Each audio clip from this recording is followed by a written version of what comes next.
श्री गुरुदेव दत्त. श्री संत एकनाथ महाराजांच्या श्री हरिपाठाच्या अभंगावर आपलं प्रवचन सुरू आहे. आजचा हा 18वा श्लोक आहे. 18व्या श्लोकाचा काही भाग पूर्वार्ध मागच्या वेळेला आपला झालाय. आता आज आपण त्याचा उत्तरार्ध बघूया.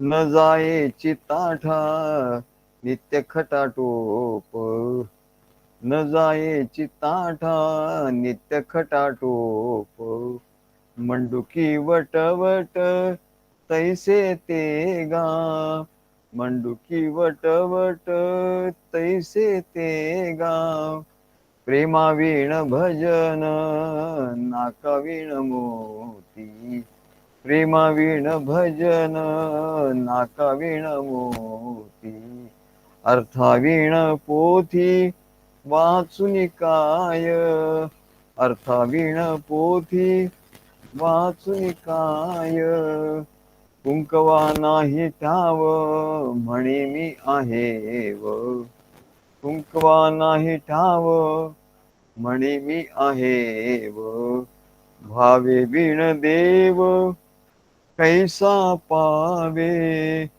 भावे बिण देव कैसा पावे, अनुतापे वीण भाव कैसा राहे, अनुतापे वीण भाव कैसा राहे, अनुभवे पाहे शोधुनिया, अनुभवे पाहे शोधुनिया, पाहता पाहणे गेले ते शोधुनी, पाहता पाहणे गेले ते शोधुनी, एका जनार्दनी अनुभविले, एका जनार्दनी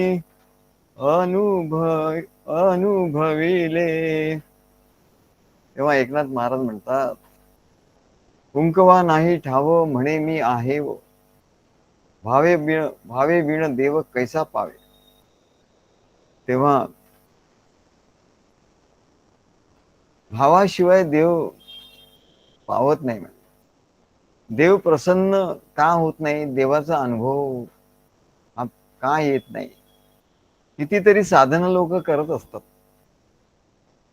तरी पण परमेश्वर त्यांना दर्शन देत नाही, त्यांना परमेश्वराचा अनुभव येत नाही.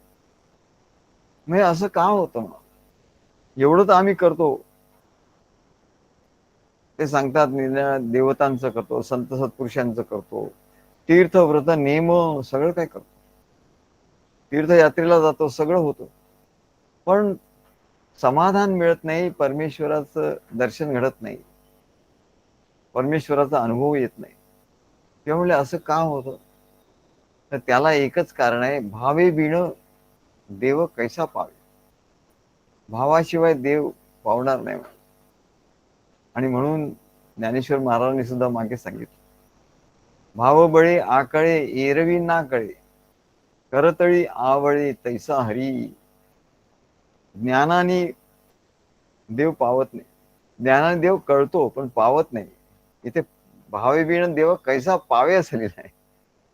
ज्ञानाने देव ओळखता येतो पण तो पावत नाही.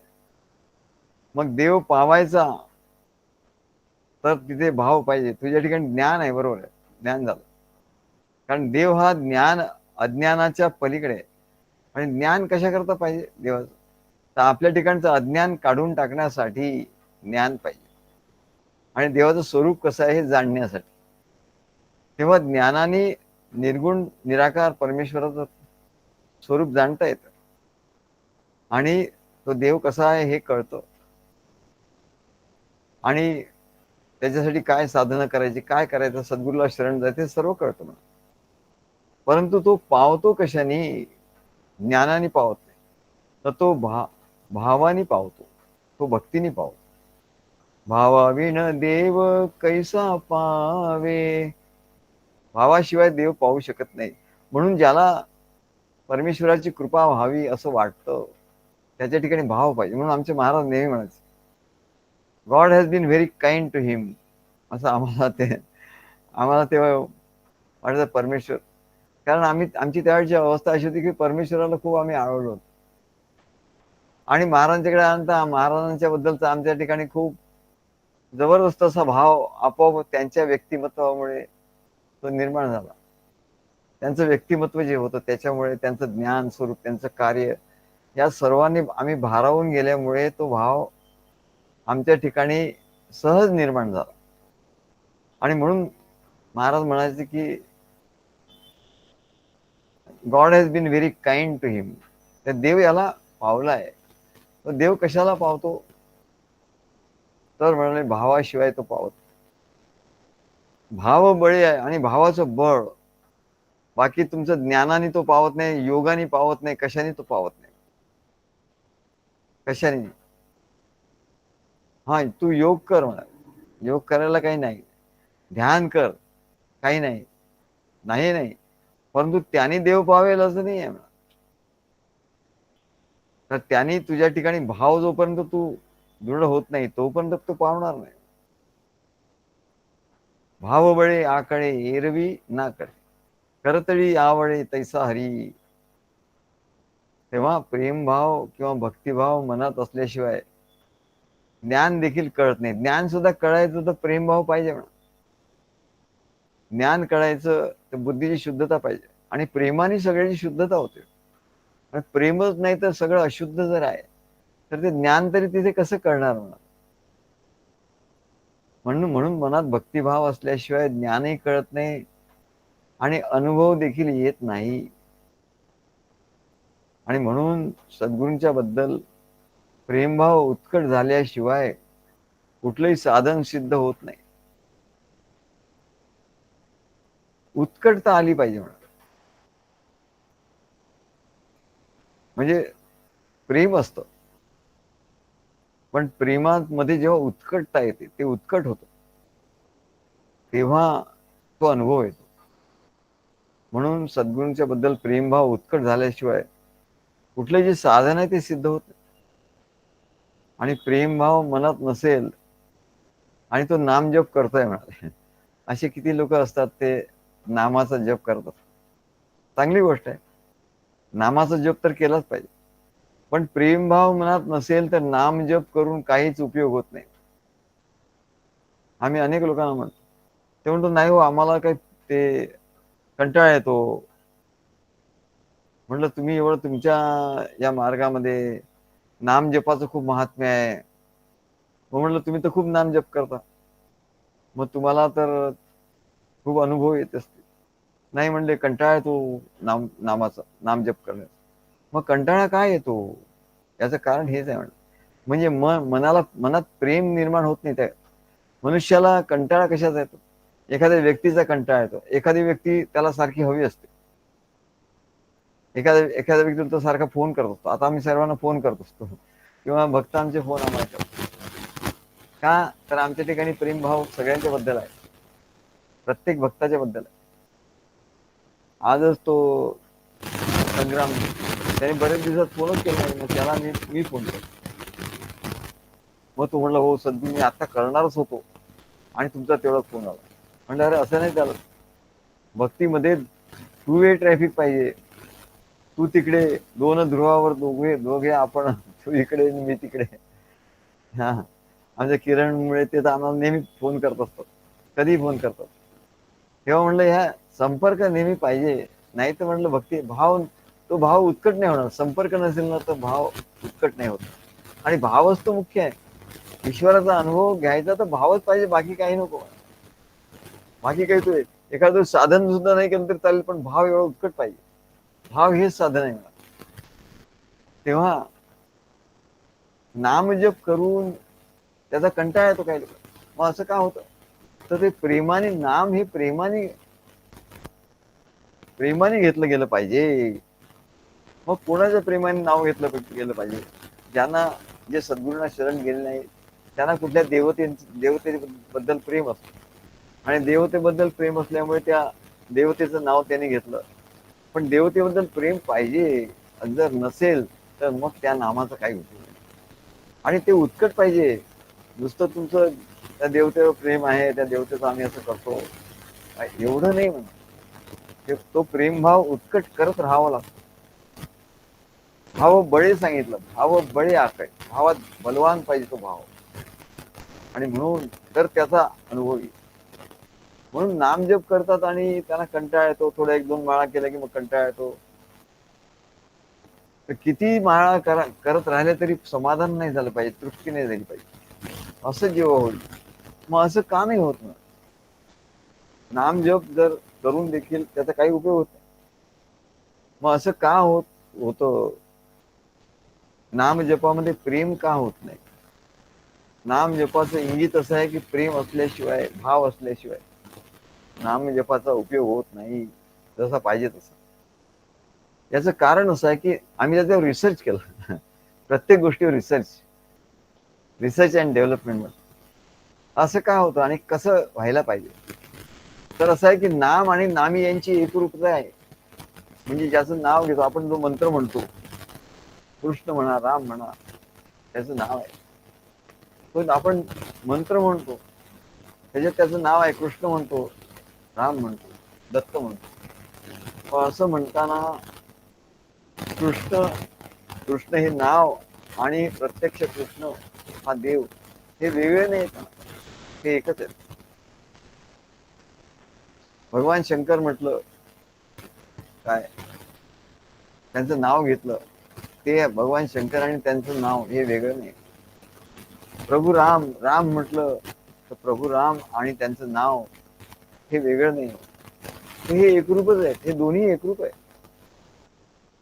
तेव्हा यांची नाम आणि नामी यांची एकरूपता आहे. हा रिसर्च आहे. दोघांची एकरूपता आहे. नामी म्हणजे देव, आणि त्या देवाबद्दल जर प्रेम नसेल तर नुसतंच नाम घेतलं तर त्या नामाचा काय उपयोग आहे? आता आपल्याला जी व्यक्ती खूप प्रिय असते,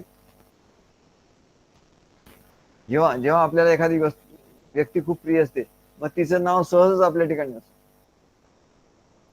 मग आपल्या मंडळी आपल्याला प्रिय असतात, पत्नी आपल्याला प्रिय असते, मग वारंवार पत्नीचं नाव घेतो. अरे तुझी पत्नी आहे, तिचं सारखं नाव काय घेतो तू, असं कोणी म्हणतं? पण त्याला सारखं नाव घ्यावंच वाटतं. हा, आमच्या मंडळी पूर्वी म्हणायच्या की तुम्ही माझं नाव घेत नाही काय, अगं अगं अगं अगं असं म्हणतात. हे अगं अगं म्हटलं, अगं हेच नाव आहे तुझं, अगं हे तुझं नाव आहे की नाही, आणि शरीर नाव आहे, पण मला ते असं जरा जड वाटतं, शरीर यू असं बोलून. अरे फॉर्मल वाटतं, फॉर्मॅलिटी वाटते. अगं म्हटलं की एवढं त्याच्यात प्रेम असतं. मग अगं म्हटलं की प्रेम असतं काय. पण कुठलंही नाव, ती व्यक्ती प्रिय आहे म्हणून ते नाव प्रिय आहे. मग ते नाव जरी आपल्याला, एखादं नाव जरी प्रिय नसलं, कधी कधी असं होतं एखादं नाव आपल्याला प्रिय नसतं, पण त्या नावाची व्यक्ती आपल्याकडे येते आणि आपले तिचे संबंध एवढे जुळतात की ते नावडतं नाव असेल तरी ते आपल्याला आवडायला लागतं. अरे वा, एवढं नाव, एवढं ते आवडतं, एवढं आवडी होते त्या नावाची, की आधी ते आपल्याला आवडत नसतं, पण नंतर ती व्यक्ती आवडल्यामुळे तिचं नाव आवडतं. हे मोठी गंमत आहे.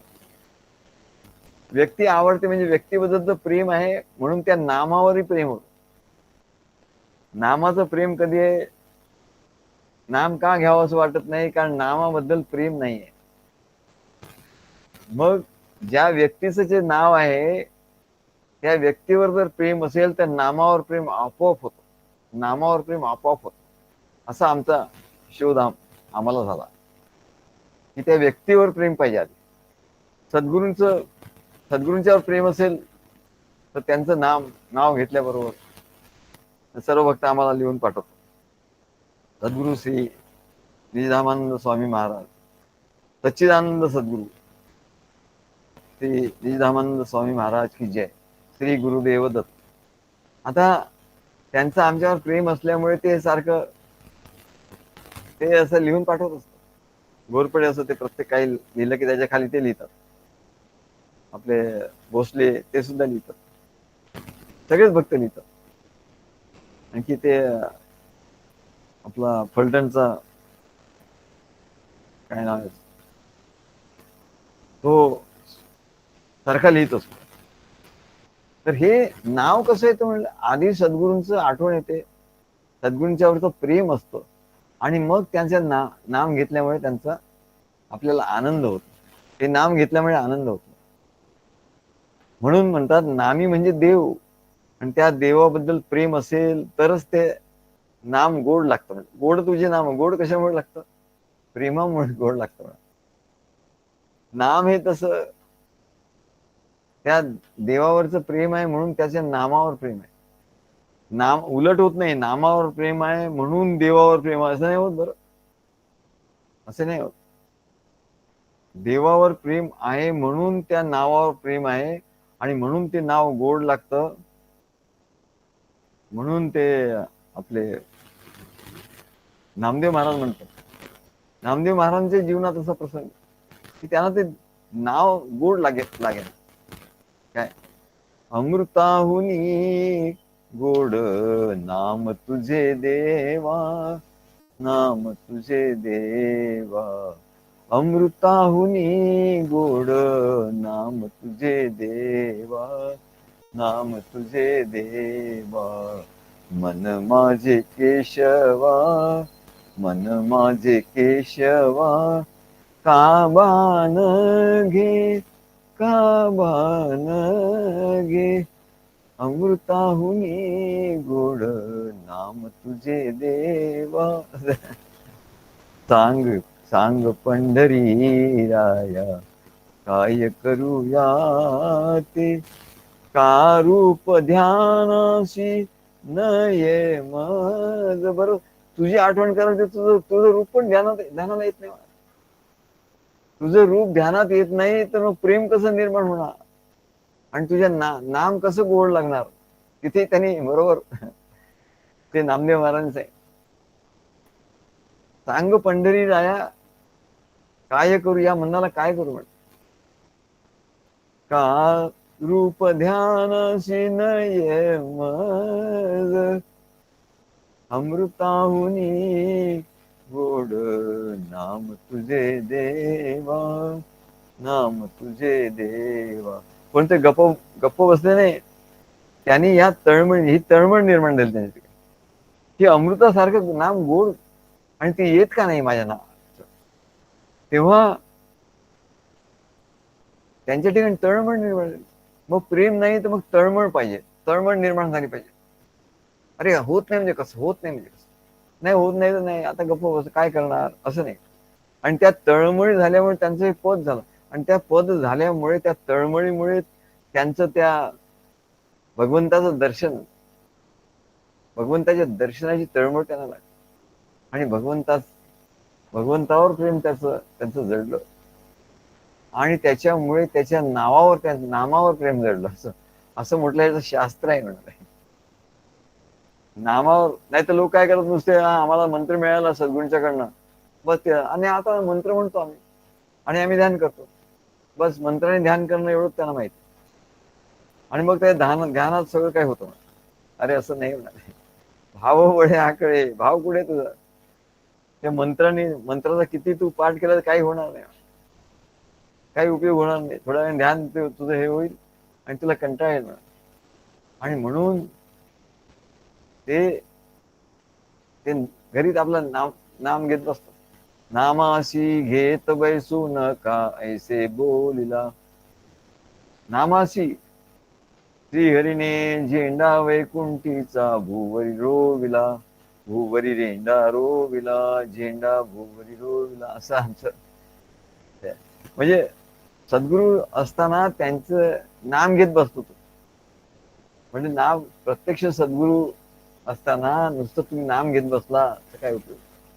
हा, तू नामाचं हे कर, तुला जेव्हा वेळ असतो तेव्हा नाम घे, नाम घेतलंच पाहिजे. परंतु तू नाम घेतो म्हणून सद्गुरूंना डावलशील तर काय उपयोग नाही. तुझ्या नाम घेण्याचा काहीच उपयोग नाही. तू सद्गुरूंशी संपर्क साधला नसेल, सद्गुरूंशी तू बोलत नसशील, काही आपल्या मनीचं तू सांगत नसशील, जो आपला मित्र असतो त्याला कसं आपल्याला वाटतं मित्र यावा, तो नाही आला तर आपण त्याच्याकडे जातो, तो दोघांची भेट झाल्यानंतर फोनवरून बोलतो, तास 1.5 तास आपण फोनवरून बोलतो. हे जे आहे ना, तसं मित्र आहे. जसं व्यवहारात आहे तसंच भक्तीत आहे. सद्गुरूंच्याकडून मंत्र घेतला, त्या मंत्राचा जप करतो, पण भेट नाही, संपर्क नाही, बोलणं नाही, काही नाही, तर त्या जपाला काही अर्थ नाही, शून्य आहे. तो जप शून्य आहे, त्यांनी त्याचा काय उपयोग नाही. भावविण देव कैसा पावे.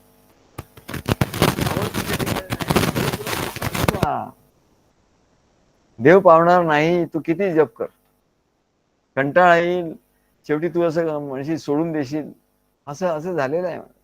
आणि म्हणून ज्याचं नाम आहे ते सद्गुरूंनी जो मंत्र दिलाय त्या सद्गुरूंच्या वर प्रेम पाहिजे, सद्गुरूंच्या बद्दल. मग प्रेम कसं निर्माण होईल, तर त्यांच्या कार्यात राहिलं पाहिजे, त्यांची सेवा केली पाहिजे. सेवा म्हणजे प्रत्यक्ष पाय दाबले पाहिजे असं नाही, कार्यामध्ये जे काही आपल्याला करता येईल ते गोष्टी केल्या पाहिजे आणि कार्याचा विस्तार केला पाहिजे. नुसतं घरून बसून राहायला आपला मंत्र म्हणतोय म्हणून तर अनुभव काय येत नाही. आणि म्हणून लोक म्हणतात आम्हाला काय अनुभव आला. अरे अनुभव आला नाही म्हणजे अनुभव म्हणजे भाव, पहिले भाव आहे का दाखव तुम्हाला. आणि भाव नाही तर तुला अनुभव येणार नाही, मी आताच लिहून देतो.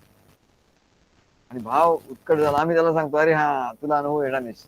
आम्हाला आनंद, आम्हाला असं दिसलं अरे शाबाश तुला अनुभव येणार, अनुभव येणार, आम्हीच म्हणतो. आम्ही तिथेच सर्टिफिकेट त्याला देऊन टाकतो.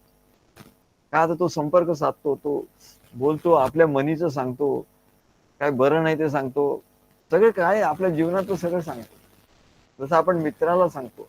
म्हणून याला सख्य भक्ती असं म्हणतात. आपल्या जीवनातलं सगळं सांगायचं. मग जीवनातलं काय सांगायचं असं लोकांना वाटतं. अरे आपलं जीवन, त्याच्यामुळे आपला जो सूक्ष्म देह आहे त्या सूक्ष्म देहामध्ये अनेक गोष्टी या संसाराच्या भरलेल्या असतात आपल्या जीवनाच्या. आणि तो जर भरलेला असेल असा, तर त्यात ते भक्ती काय होणार आणि भाव काय त्याच्यात निर्माण होणार. आणि म्हणून तो भक्तिभाव निर्माण होण्यासाठी त्या जेव्हा गोष्टी आपलं अंतःकरण मोकळं केलं जातं, अंतरीचे सर्व भाव मोकळे केले जातात सद्गुरूंच्या पुढे, तेव्हा ते मन मोकळं होतं. मन मोकळं झालं पाहिजे.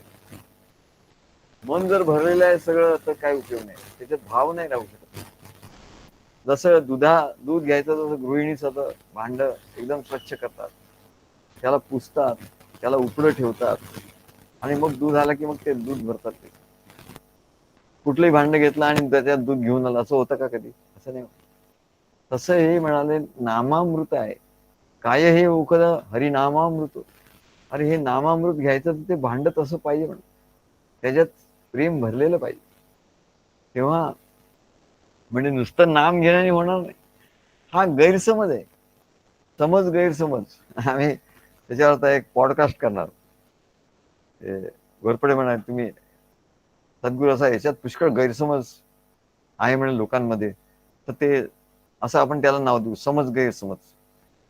अरे भक्ती मार्गाला हा सगळ्यात मोठा गैरसमज आहे. कुठला? बस नामाने सगळं काय होतं. अरे नामाने सगळं काय होतं, पण कसं ते घ्यायचं त्याचं शास्त्र आहे ना. ते शास्त्र नसेल तर उपयोग काय होणार. नुसतं नाम तो घेत बसला तर काही होणार नाही. तेव्हा त्या नामाचा काहीच उपयोग होणार नाही. नामाशी घेत बैसू नका ऐसे बोलिला. नामाशी घेऊ नको, सद्गुरू आहे ना त्यांना भेटायला जा म्हणा. घोरपडे सर्वांना सांगतात अरे तुमच्याकडे एवढे जवळ आहे सद्गुरू, तिथे तुम्ही भेटायला जा, ते तर नेहमी असतात म्हणाले. त्यांच्याकडे जा, बोला, भेटा. तो विवेक मध्ये आला होता, त्याच्याशी आम्ही एवढं बोलत होतो, तास दीड तास त्याच्याशी आम्ही बोलत होतो. असं असे व्यक्ती येतात, त्यांच्याशी आम्ही बोलत असतो. आणि ह्या बोलण्यानेच ये हृदयीचे ते हृदय असं जात असतो. त्याच्यामुळेच प्रेम भाव निर्माण होत असतो.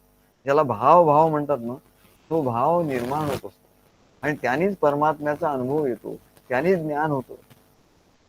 पण असं लोक करत नाही, नुसतं हे घेतात आणि जातात. घोरपडे सर्वांना सांगतात काय तू गेला नाही, किती दिवस झाले, महिना तुम्ही जात नाही सद्गुरूंच्याकडे. आता गंमत म्हणजे आम्ही सद्गुरूंच्याकडे रोज जायचो संध्याकाळी, त्यांनी सकाळ संध्याकाळ पण जायचं. काय नुसतं जायचं, ते काही सांगतील तसं करायचं. कधी ते म्हणायचं अरे आता मला वेळ नाही, आज तू निघ बरं, मग हे प्रसाद घे. ठीक आहे, आम्ही प्रसाद घ्यायचं निघायचं. पण तेवढं म्हटलं तरी त्याने पण त्यांचा चेहऱ्यावरचं हास्य बघितलं, त्यांचं प्रेम बघितलं की ते आपल्याला मिळालं. तेव्हा इथे म्हणले संपर्क, जी व्यक्ती आपल्याला आवडते. अहो किती सोपा आहे भक्ती मार्ग. काय की जसं आपण व्यवहारात करतो तसंच करायचं. जी व्यक्ती आपल्याला आवडते ती आपल्याकडे यायला पाहिजे असं आपल्याला वाटतं, त्याच्याशी भेटावं असं वाटतं आपल्याला वाटतं. तेव्हा जर असं वाटत नसेल तर ते मुद्दामून बाहेरून करावं, आणि बाहेरून केल्यानंतर बाह्यांगाने त्याचा आंतरिक अनुभव यायला लागतो. एक मित्र एकदम थोडी होतात. आधी त्यांची ओळख होते, मग हळूहळू ते आपल्याकडे येतात, आपण त्यांच्याकडे जातो, असे मग संबंध होत जातात, आणि त्याच्यातून मग प्रेम निर्माण होतं, त्याच्यातून भाव निर्माण होतो. पण तुम्ही गेलाच नाहीत, फोन संपर्क केलाच नाहीत, तर म्हणलं कसं कसं होणार? काही संबंध होणार नाही. बस हे घेतलं, नाम घेतलं, झालं, गेला तो तिकडे, दोन ध्रुवावर दोन हात, दोघे आपण असं होतो. तर त्या नामाचा काही उपयोग होणार नाही. आता सांगतो, आम्ही जरी नाम दिलेलं असलं, त्याची शक्ती खूप असली, हा, रक्षण होईल तुझं. तू ते नाम घेशील, तुझं रक्षण होईल. काय संकट गिंकट आलं तर त्याच्यातून तू पार पडशील, एवढं आहे. पण तुला त्या परमेश्वर दूर राहणार, परमेश्वराची प्राप्ती तुला होणार नाही. तेव्हा व्यवहारात जी गोष्ट आहे तशीच म्हणजे इकडे गोष्ट आहे. व्यवहारात जी व्यक्ती आपल्याला आवडते त्याचं नाव आपण घेत असतो. काय ते व्यवहारात गमतीने म्हणतो ना, काय सारखा तुम्ही त्याच्या नावाचा जप करता, असं कोणी म्हणतो ना, तो आला नाही, तो आला नाही, असं आपण सारखं म्हणत असतो. तेव्हा त्याचं नाव आपण प्रेमाने घेतो, कारण तो आपल्याला आवडतो. हा मुख्य याच्यातला भाव आहे. आधी व्यक्ती आवडली पाहिजे, आधी सद्गुरू आवडले पाहिजे. आणि न आवडण्यासारखं काय? सद्गुरूंच्या ठिकाणी ज्ञान आहे, प्रेम आहे, आपल्याला आपण पुढे जावं, प्रगती करावी, असा त्यांचा भाव आहे, त्यांची चळवळ आहे, सर्व काही आहे. म्हणजे मग ते न आवडायला काय, न आवडणार काय?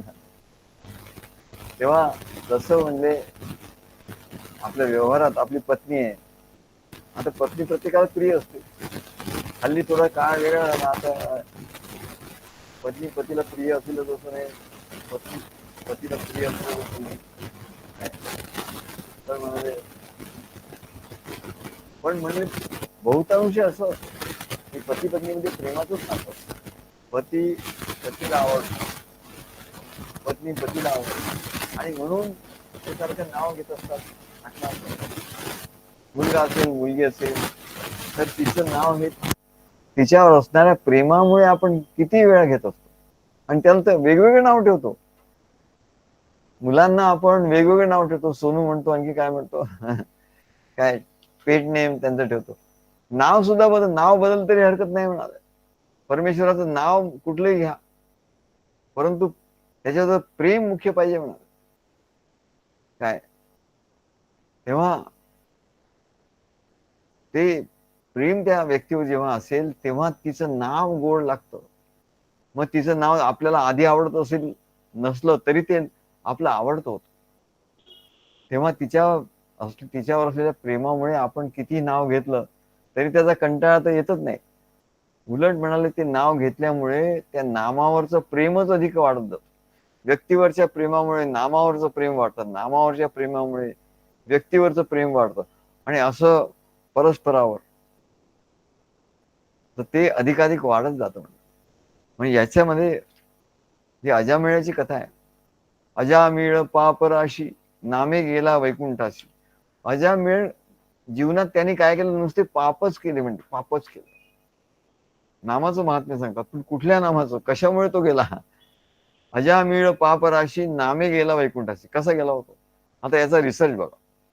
त्याने जीवनभर पाप केलं, अगदी मरेपर्यंत पाप केलं, पापांच्या राशीच्या राशी.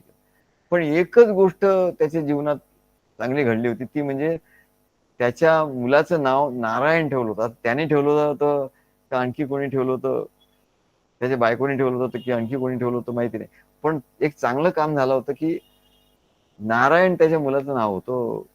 आणि त्याच्यामुळे जीवनभर अजामिळाने पाप केलं, पापांचे पर्वतचे पर्वत डोंगर निर्माण झाले. पण जेव्हा त्याच्या मृत्यूची वेळ जवळ आली तेव्हा तेव्हा मुलावर प्रेम असतं, मुलीवर प्रेम असतो, पत्नीवर प्रेम असतो. तर त्याने त्या मुलाला हाक मारली, नारायण नारायण. कुठल्या प्रेमाने हाक मारली? त्या पुत्रावरच्या प्रेमाने हाक मारली. पण प्रेमाने मारली ना हाक, गंमत आहे बघा.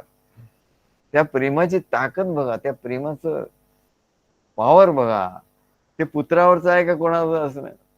गुणरहितम कामना रहितम प्रतिक्षणमवर, पण प्रेम आहे ना, पाणी आहे ना, तर त्यांनी ताण भागणारच. ते कुठल्याही गंगेचं असो, नाही तर यमुनेचं असो, नाही तर आणखी कुठल्या तलावाचं असो, नाही पाणी आहे ना, तसं अजामिळानी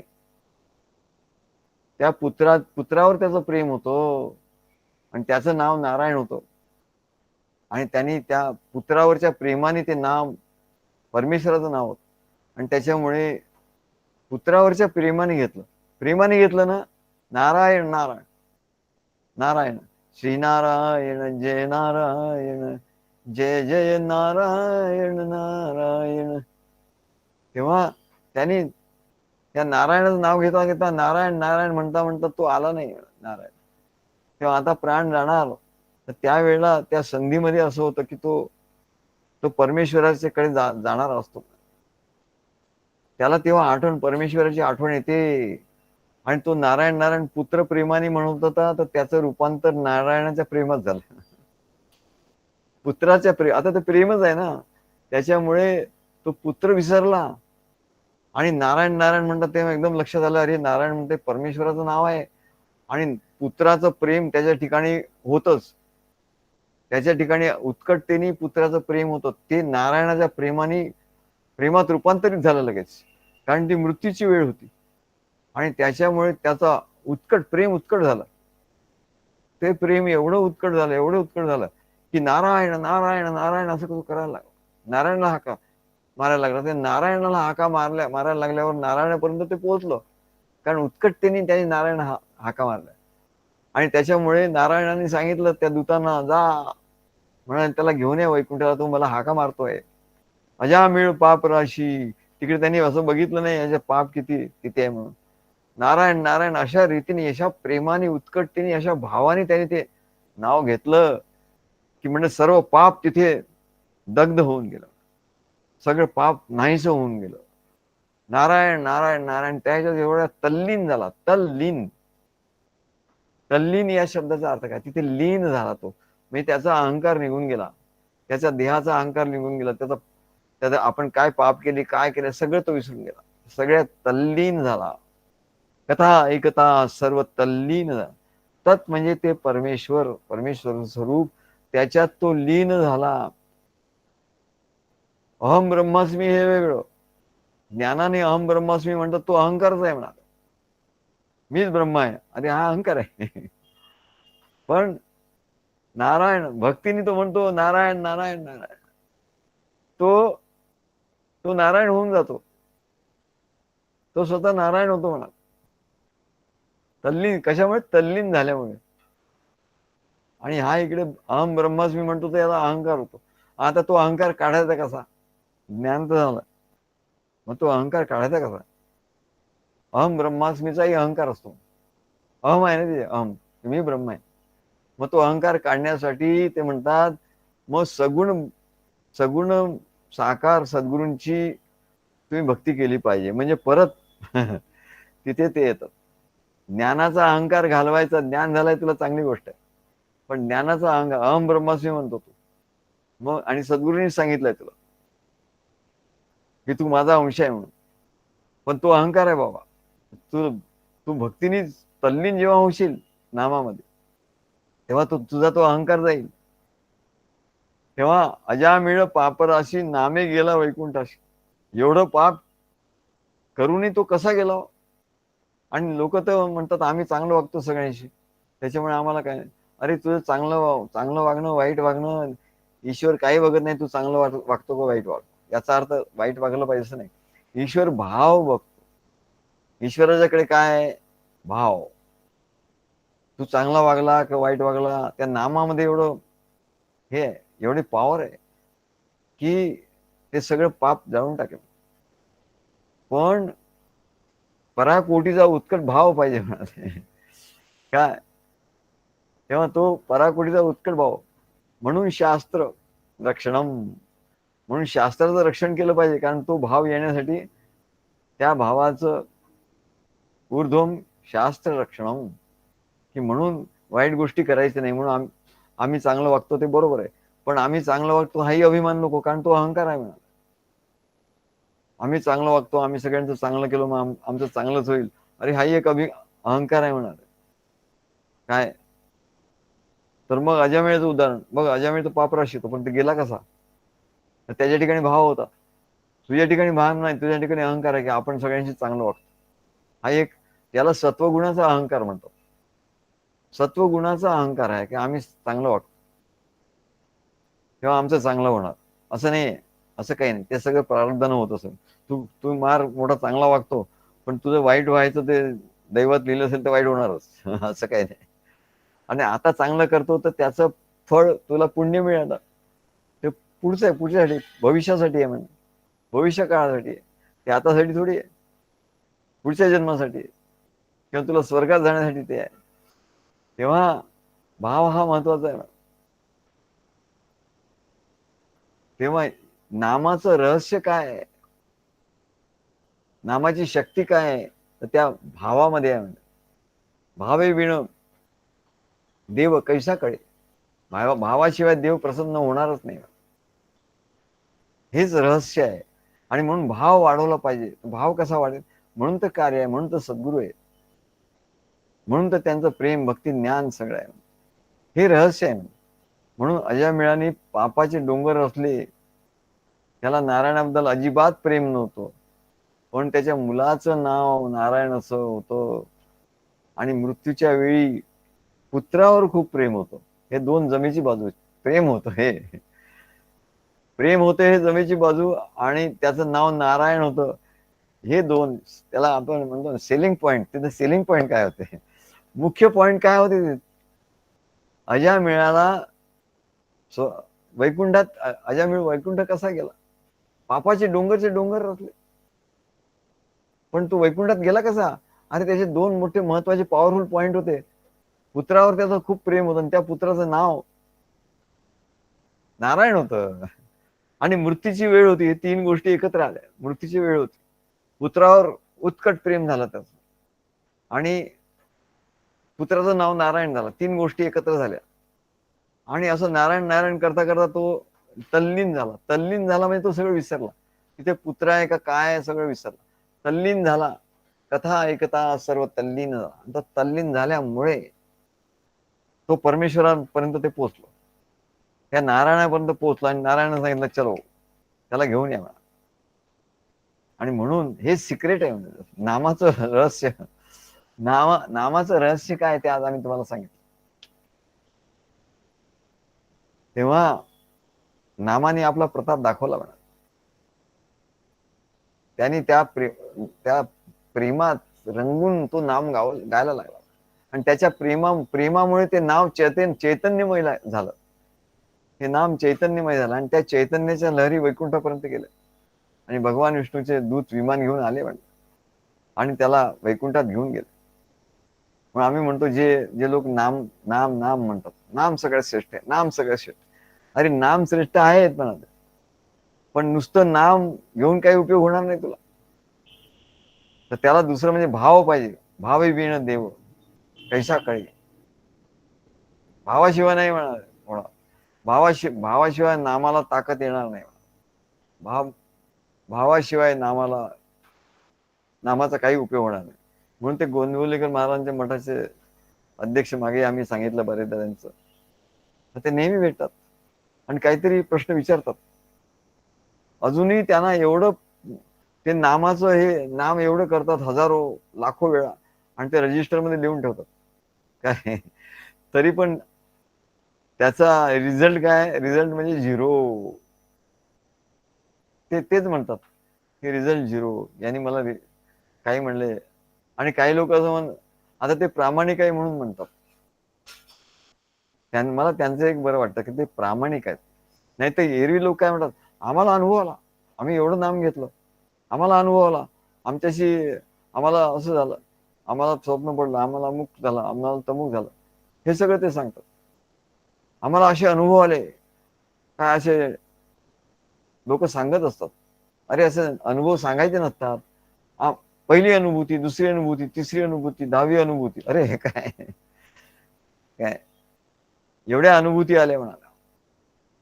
आणि ते सांगत असतात लोकांना मध्ये, आणि लोक त्याची वाहवा करतात. तेव्हा त्यांना असं वाटतं की आपण काय झालं. अरे बाबा, तुला एवढं तू सांगतो, तुला एवढं कळत, अनुभूती आलेल्या सांगायच्या नसतात, नाही तर परत येत नाही. आणि आल्या तरी नुसत्या त्या मनाचे खेळ होतात मग ते नंतर. तू सारखा सांगत राहशील सगळ्यांना हे अनुभूती अनुभव वगैरे सांगू नको काय, नाहीतर जे आहे तेच गमावून बसशील म्हणा. तेव्हा ते गृहस्थ 1000 मण्यांची त्यांच्याकडे माळ होती, रुद्राक्ष 1000 एवढी मोठी माळ ते घालून असं निरंतर जप करत असत.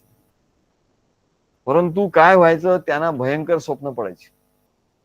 काही काही वेळेला चांगली, पण काय काय वेळा भयंकर स्वप्न पडायची. तर मला विचारलं की, म्हणाले असं भयंकर स्वप्न का पडतो मला सांगा. मी म्हटलं, हे नाम तुम्ही घेता, पण नामाने अंतकरण शुद्ध होतं असं म्हणतात, पण नामात प्रेम असल्याशिवाय नाही होत. तुमच्या या संप्रदायात काय आम्ही काय कोणाचं हे नाही, पण तुम्हाला प्रत्यक्ष सद्गुरू नाही, प्रत्यक्ष ईश्वरू पुरे आम्हा, असं निवृत्तीनाथ सांगतात. प्रत्यक्ष सद्गुरू, हयात सद्गुरू तुमच्याकडे नाही आहे. तुम्ही समाधी त्यांचं गोंदवलेकरण महाराजांना मानतात, सगळं बरोबर आहे, पण होऊन गेलेले सद्गुरू हे होऊ शकत नाही सद्गुरू. तेव्हा म्हणाले, तुम्ही त्यांचं प्रेम कसं घेणार, आणि ते तुम्हाला प्रेम कसं देणार. आणि स्वप्नात येऊन येऊन तरी किती वेळा येणार, काय रोज स्वप्नात येणार, रोज तुम्ही त्यांना विचारणार आणि ते रोज सांगणार. ते काय कधीतरी ते बोलणार पण नाहीत, कधी कधी ते बोलतील, कधी कधी ते बोलणारही नाहीत. आपण समजू की बाबा ते बोलतात, ठीक आहे, बोलतात तुझ्याशी, काय हरकत, पण हे कसं चालणार म्हणले तुझं काय. काय काय वेळ तू आपल्या मनानेच स्वप्नात सगळं काय करतो. स्वप्नात कोण, स्वप्नात मन असतं, म्हणजे मन सगळ्या व्यक्तींना तयार करतात. तसं स्वप्नात मन अशा संत पुरुषांना निर्माण करतात, ते पण येतात. पण ते आपण उभारी घेण्याकरता की आपल्या भक्ती मार्गात व्यवस्थित सुरू आहे, इतर स्वप्न पडण्यापेक्षा, वाईट स्वप्न पडण्यापेक्षा हे स्वप्न आहे म्हणजे चांगलं हे लक्षण आहे. तुझा भाव हळूहळू शुद्ध होतो, हे लक्षण आहे. परंतु ते तुला स्वप्न पडलं आणि हे झालं म्हणजे काही तुला परमेश्वर प्राप्तीकडे तू चाललाय असं नाही, हे लक्षात ठेव. हे अल्टिमेट नाही म्हणा. तुझं अंतःकरण शुद्ध अशुद्ध होत, ते शुद्ध होत. तर त्यांना मी सांगितलं, म्हणलं हो, स्वप्न पडतात म्हणजे काय होतं की तुमच्या ठिकाणी तर काम, क्रोध, लोभ, मोह, मद, मत्सर. हो म्हणाले, माझ्या ठिकाणी काम, क्रोध खूप आहे.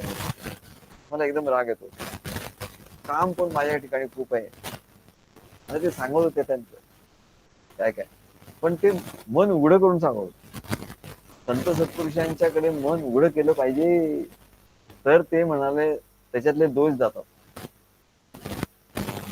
नाही तर ते जाणार नाही.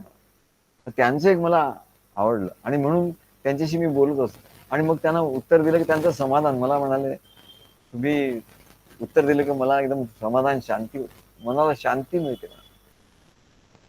या असमाधानाचं आणि अशांतीचं कारण काय, तर हयात सद्गुरू नसल्यामुळे त्यांच्या ठिकाणी प्रेम निर्माण होऊ शकलं नाही, हेच कोणाला कळत नाही. आणि जो तो जातो आणि होऊन गेलेल्या जे आहेत त्यांना तो आपलं सद्गुरू मानतो. त्यांनी काय होणार, त्यांनी एकच गोष्ट होऊ शकते, ते आपल्याला, ते त्या भक्ताला सद्गुरूकडे पाठवतात.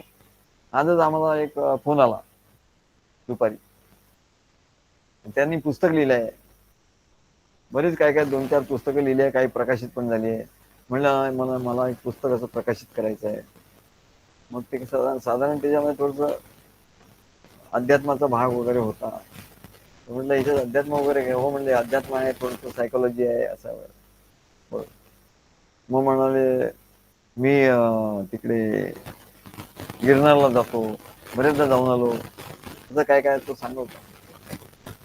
तर म्हटलं, मग त्याला मी सांगितलं, माझी ओळख सांगितल्यावर तो एवढा प्रभावित झाला. मग असंही असतं म्हणले, मला माहिती नाही म्हणाले. आज मला म्हणले दत्तगुरूंनी कृपा केली म्हणले माझ्यावर, आणि तुमच्याशी भेट करून गेली, ती त्यांचंच म्हणाले कृपा आहे म्हणाले. मी तुमच्याकडे कधी येतो विचारला. म्हणलं तू कधी ये, मी घरीच असतो, फक्त फोन करून ये. तो आता येणार आहे. तेव्हा म्हणतात की असं ही भेट कोणी कशी घडवून आणली, तर त्याने दत्तगुरूंची काहीतरी भक्ती केली आहे. आणि त्याच्यामुळे दत्तगुरूंनी त्याचं फळ काय, तर सद्गुरूंची भेट होते. पण हयात सद्गुरू पाहिजेत, तरच प्रेम निर्माण होईल, तरच भाव, नाही तर भाव वगैरे काही नाही. नुसती भावना राहील. भावना वेगळी. भावनेचा भर असतो. जसं नदीला पूर येतो, मग ओसरतो, मग कोरडी ठणठणीत. आणि भाव असतो ना, तो भाव सारखा प्रवाहित असतो. प्रवाही प्रवाही सरिता सागरा पावी. सागराला मिळणारी जी नसली असते ती प्रवाहितच असली पाहिजे. नाही तर कधीतरी महापूर आला आणि कधी एकदम कोरडी ठणठणी, तर ती नदी काही सागराला मिळणार नाही. तेव्हा त्या भावामुळे आपण परमेश्वरापर्यंत जाऊन पोहोचतो. तेव्हा मनामध्ये काम, क्रोध, वासना, कामना यांचं साम्राज्य जेव्हा असतं, तेव्हा म्हणजे जपानी काम, क्रोध कमी होत नाही. मनात प्रेमभाव नसेल, नामजपाचं कितीही महात्म्य असलं तरी म्हणजे काम, क्रोधादी विकार हे सर्व विकार जात नाही. प्रेम पाहिजे. म्हणून हे म्हणतात तुकडोजी महाराजांचा आपण नेहमी सांगतो, मनी नाही भाव म्हणे देवा मला पाव. मनी नाही भाव म्हणे देवा मला पाव. देव शाना पावायचा नाही हो, देव बाजारचा भाजीपाला नाही. देव बाजारचा भाजीपाला नाही. ज्ञान योग, ध्यान योग, कर्मयोग, जपयोग हे सर्व प्रेमभाव नसेल तर व्यर्थ आहे. भक्ती विण योगाशी निरर्थकता बोललेली असते. भक्ती नसेल, प्रेम नसेल तर योग व्यर्थ आहे. काही करून व्यर्थ, योग करून काही उपयोग होणार नाही. तेव्हा भावाने देवाची प्राप्ती होते आणि सद्गुरु संगतीनेच भाव निर्माण होतो, उत्कट होतो. हाच सिद्धांत आहे. म्हणून नुसते जप तरी आम्ही दिला आहे, यज्ञ करा, जप करा, परंतु जेव्हा आमच्याकडे संकल्प होऊ शकत, सर्व असं आहे की सद्गुरूंची नेहमी संपर्क पाहिजे, त्यांच्याशी भेट नेहमी पाहिजे, त्यांच्याशी बोललं पाहिजे, तर तो प्रेमभाव निर्माण होतो. तेव्हा ते सांगतात की भावे वीण देव कैसा करे. त्याच्यानंतर म्हणतात अनुतापे वीण भाव कैसा राहे. अनुतापे वीण भाव कैसा राहे. अनुभवे पाहे शोधून या. अनुभवे पाहे शोधून या. आता अनुताप म्हणजे काय, भक्ती मार्गामध्ये एक असे शब्द असतात, त्या अवस्था असतात. भक्ती मार्गात एक अवस्था.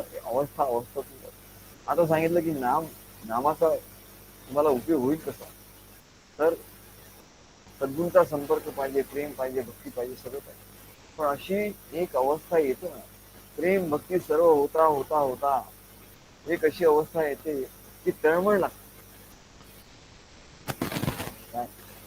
तर तळमळ लागते, असं वाटतं की काहीतरी आपण सगळं करतोय, सद्गुरूंना भेटतोय.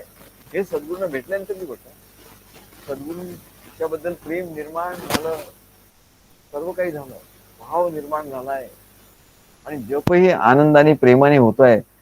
पण तरी अपूर्णता आहे असं त्याला वाटायला लागतं. ही एक अवस्था येते भक्ती मार्गातली, एक अत्यंत महत्वाची अवस्था आहे, अत्यंत महत्वाची अवस्था. ही अवस्था ज्यांनी पार केली तो परमेश्वराकडे पोहोचला म्हणते. काय. आणि म्हणून एकनाथ महाराज सांगतात ही अवस्था काही सर्व संत सत्पुरुषांच्या जीवनात ही अवस्था आलेली आहे. आमच्याही जीवनात ती अवस्था आली, सर्व संत सत्पुरुषांच्या, आणि म्हणून ते पुढे गेले म्हणत. ही अवस्था स्किप करून कोणी पुढे जाऊ शकत नाही अनुभवाच्या मार्गाने. अनुतापे वीण भाव कैसा राहे, म्हणून आम्ही त्याच्यावर निरूपण करू शकतो. नाही ते कठीण आहे म्हणजे याच्यात निरूपण काय करणार. अनुतापे वीण भाव कैसा राहे.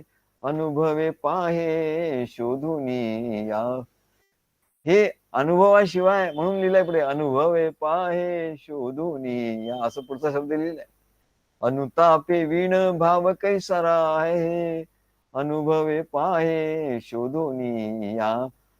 अनुभवाने पहा, म्हणून हा अनुताप हा एक अनुभव आहे. अनुदिनी अनुतापे तापलो राम राया. बघा रामदास स्वामींचं हे आहे. रामदास स्वामी त्या अवस्थेला आले की त्याच्या पुढे आता जायचं आहे. प्रेम भक्ती, रामाची प्रेम भक्ती आहे, ज्ञान आहे, पण अनुतापाच्या अवस्थेला. अनुतापे वीण भाव कैसारा आहे, अनुभवे पाहे शोधून या. संसारात मोह, कामना, वासना हे पूर्ण करण्यामध्येच आपलं जीवन फुकट जात आहे असं लोकांना कळतच नाही. म्हणजे आपलं जीवन चांगलं झालं पाहिजे, बस वरून सगळे सुख आपल्याला मिळाले पाहिजे असं तो म्हणत होतो. म्हणजे झाला, जीवनाची हित कर्तव्यता झाली असं त्याला वाटत असतं. अरे असं नाहीये म्हणाले, हे हे करण्यात तुझं जीवन फुकट जात आहे, तुला कळत नाही म्हणा. याची जाणीव त्याला जेव्हा होते, याची जाणीव होते, अरे एवढं सुख आपल्याला मिळालंय, सगळं मिळालंय, पण काय उपाय, काय ततक्किम ततक्किम ततक्किम असं काय. शरीरम स्वरूपम तथा वै कलत्रम. स्वरूप शरीर, चांगलं शरीर दिलेलं आहे, सुस्वरूप आहे. स्वरूपम शरीरम तथा वै कलत्रम. पुत्र कलत्र सर्व व्यवस्थित आहे. एक मुलगा कुठे अमेरिकेत आहे, दुसरा आहे लंडनला आहे, मुलगी लंडनला आहे. आणि सगळं सगळं चांगलं आहे. मोठा फ्लॅट आहे, बंगला आहे, काय गाड्या आहेत, सगळं काही आहे. शरीरम स्वरूपम तथा वै कलत्रम. सर्व नातेवाईक आमचे चांगले आहे, सगळं हे आहे, सगळं आबादी आवाज आहे. बस म्हणले आम्हाला काय कमी आहे, झालं. इति कर्तव्यता जीवनाची झाली असं म्हणतात. अरे असं नाही, हे तुझं जीवन फुकट गेलं म्हणाले. याच्यात तू इति कर्तव्यता मानतो ना, कामना, वासना, मोह, हे संसाराचे मोह म्हणतात. परमेश्वराची प्राप्ती याने नाही होत. तुझं जीवन चांगलं झालं म्हणून त्यांनी परमेश्वराची प्राप्ती नाही होत. आणि परमेश्वराची प्राप्ती नाही झाली तर जीवन फुकट आहे. तुला असं वाटतं वरवर चांगला आहे, शोभा, ऊपर से टामटूम अंदर का राम जाने, असं हे हिंदीत म्हण आहे. ऊपर से टामटूम, वरून सगळं म्हणलं काय व्यवस्थित दिसतंय, अंदर का राम जाने, ते अंदर का राम. पण ही ज्याला जाणीव होते, अरे सगळं आहे म्हण, पण त्याला पश्चाताप होतो की काही केलं नाही म्हणलं, परमेश्वराची काही भक्ती नाही की घडली आपल्याकडं, असं त्याला लक्षात येतं. मग त्या पश्चातापानं, मग हे कशामुळे नाही झालं, त्या पश्चातापाचा अग्नी निर्माण होतो आणि त्याचा ताप होतो, याला पश्चाताप म्हणतात. आणि त्याला अनुताप म्हणजे आपण हे सगळं केलं पण त्याचाच ताप व्हायला लागतो त्याला. आणि तो सहन न झाल्यामुळे तो सद्गुरूंच्या समोर येतो. ही त्याची मोठी अवस्था आहे. तो सद्गुरूंच्या समोर तो प्रगट करतो, सद्गुरूंच्याकडे जातो आणि हिंमत करतो. अशी हिंमत सगळ्यांनाच होत नाही. आम्ही एकदा महाराजांकडे गेलो, महाराज असं असं झालं, आणि सगळं आम्ही त्यांना सांगून टाकतो. हिंमत पाहिजे याला. हिंमत बाज असतो, जो वीर असतो, शूर वीर असतो, त्यालाच ती हिंमत होते म्हणा. आणि सद्गुरूंची एवढी जवळीकता ज्या ठिकाणी असते, तो सगळं आहे म्हणाले, पण नाही, अनुताप, त्याला अनुताप होतो. अनुतापे वीण भाव कैसारा आहे. तो भाव तावून सुलाखीन, सोनं जसं तापून अग्नीमध्ये टाकतात, सोनार लोक ते सोनं घेतलं अलंकार ते आधी अग्नीमध्ये टाकतात, की तेव्हा तापवतात, त्यांचं जे काही हे असतं, ते घाण असते ते निघून जाते, आणि मग ते सोनं शुद्ध होतं. तसं म्हणजे अनुतापाने काय होतं, तो जो भाव आहे सद्गुरूंच्या बद्दलचा भाव, प्रेम भाव, भक्तिभाव, जे ज्ञान आहे ते त्या सद्गुरू त्या ह्याच्यात टाकतात, ज्ञानाग्नीमध्ये. ज्ञानाग्नी सर्व पापे भ्यो भस्मसात कुरुतेर्जुनो, त्या ज्ञानाग्नीमध्ये ते टाकतात आणि तो स्वच्छ होतो. तेव्हा आता यज्ञ कसा, याला यज्ञ म्हणतात. अनुताप हा एक यज्ञ आहे मोठा. आणि त्या यज्ञामध्ये आपलं जे सगळं पाप आहे ते सगळं पाप टाकून द्यायचं. म्हणजे तो स्वाहा इदम न मम, सगळं सद्गुरूंना अर्पण करून टाका. तो ताप सहन होत नाही आणि ते सद्गुरू समोर प्रगट होतो आणि तेव्हा तो ते जळून जातं आणि देहाची खरी शुद्धता होते. असे खूप साधना केली म्हणजे शुद्धता होत नाही. साधनाने शुद्धता होते. अनुतापे वीण भाव कैसा राहे, अनुभवे पाहे शोधून या. मग शुद्धता होते आणि नंतर ती शुद्धता झाली की मग सद्गुरु सेवा संगती, मग तो एकदम मोकळा व्हावा. एकदम एवढी सर्व शांती त्याच्या ठिकाणी, सर्व शांत होत.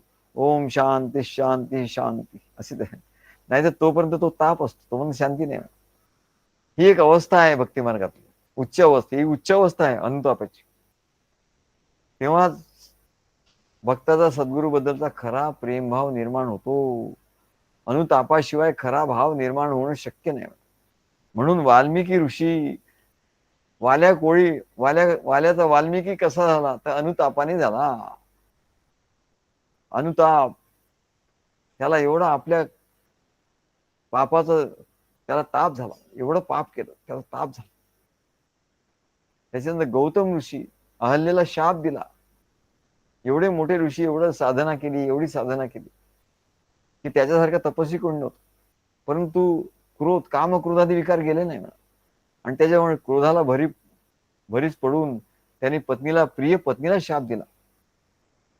आणि मग त्याला जो पश्चाताप झाला, एवढा पश्चाताप, आणि त्याच्या सूक्ष्म देहाची शुद्धी झाली.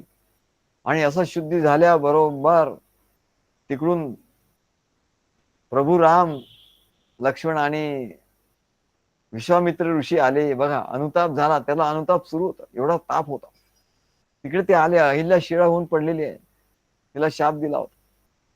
आणि वाल्मिकी ऋषी तिकडून आले प्रभू रामाला घेऊन. बघा, पश्चाताप ह्या अवस्थेचं केवढं महात्म्य आहे. त्याला पश्चाताप झाला असं आम्ही त्या आमच्या नाटकामध्ये लिहिलंय. आणि तो त्याला पश्चाताप कसा झाला तर त्याचं आम्ही काव्य लिहिलंय. तो पश्चाताप झाला. अनुताप म्हणजे काय, कसा होतो, तर त्याला कसा अनुताप झाला असेल, त्याला कसा ताप झाला असेल, ते आम्ही तिथे गझल या वृत्तामध्ये लिहिलंय. दोषी नम प्रिया परिमी शापिली वृथा. तो गौतम म्हणतो ती शिळा होऊन पडलेली आहे अहल्या, आणि त्याला काही सुचत नाही. तर काय, तो एवढा हे झालाय, हताश झालाय, उदास झालाय, त्याचं जीवन भकास झालंय, कुठे त्याचं मन काही लागत नाही. त्या तापात तो जळतोय. दोषी नमत प्रिया परिमी शापिली वृथा. दोषी नमत प्रिया परिमी शापिली वृथा. ती दोषी नसताना, तिचा काही दोष नसताना मी तिला शाप दिला. आता आमचे हे पहिली ओळ झाली. नंतर आम्हाला असं वाटलं की याला काव्यामध्ये कसं असतं की त्याला रूपक पाहिजे, काहीतरी दृष्टांत पाहिजे. कसं झालं त्याला, दोषी नव्हती तरी तिला शाप दिला. मग मी काय केलं तर त्याला दृष्टांत पाहिजे. तर आम्ही असं पवईहून निघत होतो तेव्हा ते आम्ही चालत असं त्या डॉकयार्ड कॉलनीहून पवईला उंच टेकडीवर आम्ही राहत होतो. तिथून असं खाली रस्ता पायवाट असं खाली जाणारी होती. आणि तिथून आम्ही उतरून असं डॉकयार्ड कॉलनी आणि तिकडून मग कांजूरमार्गला जायचं. जो बरोबर 30 मिनिटं किंवा 25 मिनिटं लागायचे खाली उतरायला. तर तिथे आम्ही हे पहिलंच काव्य म्हणत गेलो. दोषी नमत प्रिया परिमी शापिली वृथा. बघा, ध्यास म्हणजे कसा असतो. आम्हाला ध्यास लागला होता की हे काव्य आता दाखवायचं आहे, परमानंद स्वामी येणार त्यांना दाखवायचं, मग हे झालं पाहिजे. तर काय करावं असं तो ध्यास लागला होता. आणि त्या ध्यासात आम्ही आता खाली उतरणार तेवढ्यात आम्हाला चमत्कार, ध्यासाने चमत्कार होता. चमत्कार होता कसे, त्याला ध्यास पाहिजे. आणि तुला चमत्काराचा अनुभव काय येत नाही, तुझ्या ठिकाणी ध्यास नाही तर तुला चमत्काराचा अनुभव येणार. तसा आम्हाला अनुभव कसा आला तिथे, तर तिथे एक झाड होतं, मोठं असं उंच झाड होतं. आणि ते झाड आम्ही नेहमी बघायचं. त्याला ना अशी वेली अशी घट्ट गुंडाळलेली होती, जशी काही त्या वेलीने आलिंगन दिलंय त्या झाडाला घट्ट असं.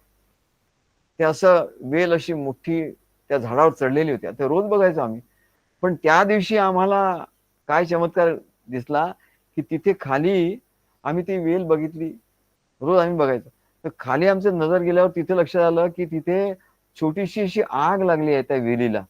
मुळाशी बुंद्या खालच्या मुळाशी जिथून झाड आपल्याला दिसायला सुरुवात होते तिथे त्या वेलीला अशी हे जाळ असा निघतोय आणि त्याला ज्वाळा निघते, आग लागली आहे तिथे.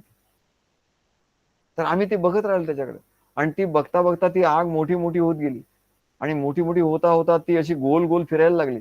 जशी ती वेल गुंडाळलेली होती तशी आम्ही तिथे थांबूनच राहिलो आणि असं ती वेल अशी पूर्ण अशी जळायला लागली. जेव्हा खूप जळायला लागली तेव्हा आमच्या ठिकाणून एकदम ते ती ओळ बाहेर पडली. काय जसं या वाल्मिकी ऋषींचं सांगतात.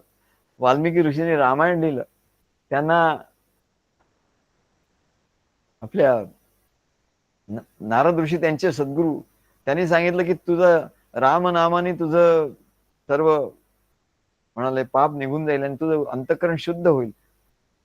आणि अंतःकरण शुद्ध झालं असतं म्हटल्यानंतर नारद ऋषी येऊन भेटले आणि त्यांनी सांगितलं आता तू रामायण लिही. म्हणलं मी काय लिहू, मला काही माहित नाही रामायण. तर चार चार ओळी त्यांनी नारदांनी सांगितल्या. आदौ राम तपोवनादिगमनम. आधी राम काय तपोवनात गेले, काय पित्याने सांगितलं म्हणून. आदौ राम तपोवनादिगमनम हत्वा मृग कांचनम वैदेही हरणम जटायु मरणम सुग्रीव संभाषणम पश्चात रावण कुंभकर्ण हननम ये तद्धि रामायणम. असे 4 श्लोक त्यांना दिले. तसं आम्हाला परमानंद स्वामींशी आम्ही संवाद करता करता त्यांनी आम्हाला सांगितलं बऱ्याच गोष्टी रहस्य. आणि मग ते आमच्या ठिकाणी असं होतं. आणि त्या वाल्मिकीला कधी ते काव्य सुचलं बघा, कसा प्रसंग होता की असा एक व्याध त्या क्रौंच पक्षाला त्याची शिकार करत होता. त्या क्रौंच पक्षाला आता बाण मारणार एवढ्यात वाल्मिकी ऋषी तिथे आले. त्यांना हे दिसलं का हा बाण मारणार आणि त्यांच्या अंतःकरण एवढं द्रवलं. भाव म्हणजे काय, अंतःकरण द्रवणं, अंतःकरण द्रवीभूत होत. अंतःकरण भरून येणं, आतून एवढं भरून येणं अंतःकरण, याला द्रवीभूत असं म्हणतात. अशा अवस्थेत काव्य येतं. नुसतं टला ट रला र लावून असं नाही.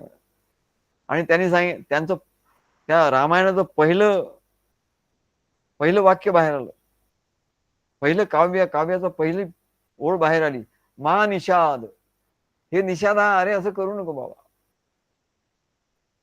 असं त्यांची ओळ बाहेर पडली. रामायणाची पहिली ओळ बाहेर पडली. तशी आमच्या ठिकाणी बघा कसं अनुभव कसा एक असतो. सर्व संत सत्पुरुषांचा अनुभव कसा एक असतो. आमच्या ठिकाणी ते जळताना पाहून आत एवढं जसं आम्हाला वाटलं की आतच आग लागली आहे जणू काय. तिथे आम्ही थांबून होतो कितीतरी वेळ. आतच आग लागलेली आहे आणि आम्हाला एवढं असह्य झालं आणि एकदम ती ओळ बाहेर आली. दोषी नमत प्रिया परिमी शापिली वृथा. आणि ती ओळ पुढची आली. सुकुमार लता जाळिली कोपानलात या. असे शब्द कुठून आले हो? हेच तर दैवी शब्द आहे म्हणले. म्हणून एक व्यक्ती आम्हाला भेटली, खूप विद्वान होती. तिने आमची काव्य वाचली आणि म्हणाली, हो तुमचं काव्य म्हणजे साधन आहे म्हणले, त्याला परतत्वाचा स्पर्श आहे म्हणले, परतत्वाला स्पर्श करणारी असं तुमचं काव्य आहे म्हणा, असं त्याने सांगितलं. सुकुमार लता जाळिली कोपानलात या. कशी ती सुकुमार लता जशी जळत होती त्या अनल म्हणजे अग्नीमध्ये. तर इथे कोपानलात, कोपरूपी या अग्नीमध्ये ती सुकुमार लता तू जाळली, मी जाळली असं तो म्हणतो.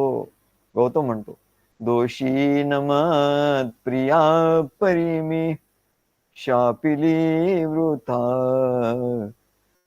सुकुमार लता जाळिली कोपानलात या विनवणी करून तिने प्रार्थिली क्षमा विनवणी करून तिने प्रार्थिली क्षमा प्रार्थिली क्षमा परिण उपजली करुणा अंतरात या. मला आठवते की यांच्या किरण मुळींच्याकडे आमचं त्याची रिहर्सल चालायची. ते आम्ही त्यांना सांगितलं, अरे अशी ओढ नको म्हणून असं म्हण. आम्ही त्याला चाल सांगायचं त्या संगीतवाल्यांना. असं नाही, संगीत आम्ही त्यांना शिकवायला लागलो. कारण संगीत कुठून येतं? भावातून येतं. अरे भावाचं संगीत जबरदस्त. ते म्हणे फारच सुंदर चाल लावली हो. म्हणजे त्यांनी चाल बदलली नाही, चाल बदलण्याची हिंमत त्यांना झाली नाही. का? तर ते भावातून चाल आलेले. परिण उपजली करुणा अंतरात या दोषी नमत प्रिया परिमी शापिली वृता आचरुणी दीर्घ तपा तप्त झालो आचरुणी दीर्घ तपा तप्त झालो तप्त झालो परिषड्रिपून ते जळले परिषड्रिपून ते जळले मम तपात या दोषी नमत प्रिया परिमी शापिले वृथा आता तपास आचरून काय मी करू. त्या विश्वामित्रने विश्वामित्रांना वाल्मिकींना म्हणतात. गौतम ऋषी वाल्मिकींना म्हणतात, आता तपास आचरून काय मी करू काय मी करू मी जगुनी भूमी भारच होईन जगात या मी जगुनी भूमी भारच होईन जगात या सुकुमार लता जाळिली कोपानलात या लागेन ता मन माझे आश्रमात या लागेन ता मन माझे आश्रमात या आश्रमात या उरलान सौख्य लेशही उरलान सौख्य लेशही मम जीवनात या उरलान सौख्य लेशही मम जीवनात या दोषी नमत प्रिया परिमी शापिले वृथा मृग विहंग सर्व त्यजुनी जातिया गृहा मृग विहंग सर्व त्यजुनी जातिया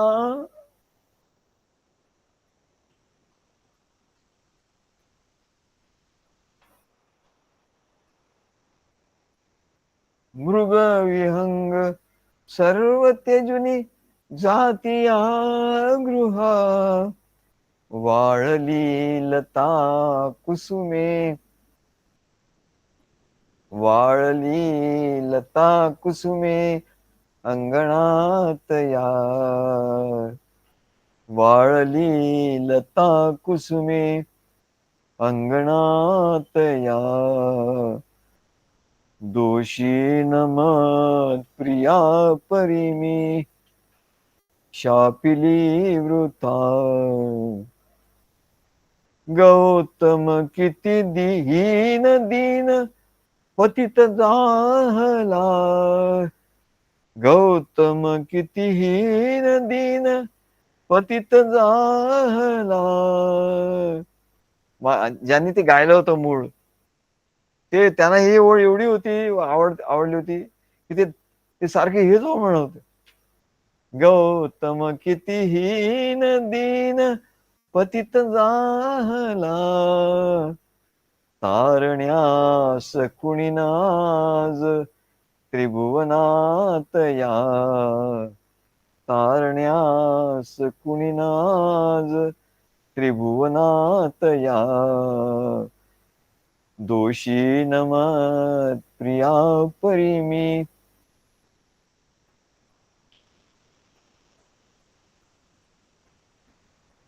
शापिली वृथा. वाल्मिकी तुमच्या दयेस पात्र मी नसे. आता एवढं त्यांनी म्हटलं आणि शेवटची ओळ म्हणायच्या आधी वाल्मिकी ऋषी दिसायला लागले तिथे. हा चमत्कार आहे. बघा, याला चमत्कार म्हणतात आणि याला खरे चमत्कार म्हणतात. त्या भावातून असा चमत्कार घडला की तिकडे शेवटची ओळ आळा तो म्हणणार, तर शेवटची ओळ म्हणणार काय, तो वाल्मिकी दिसले तर त्यांनी लगेच म्हटलं, वाल्मिकी तुमच्या दयेस पात्र मी नसे, पात्र मी नसे. आकंठ आज बुडून जाई कर्दमात या, आकंठ आज बुडून जाई कर्दमात या.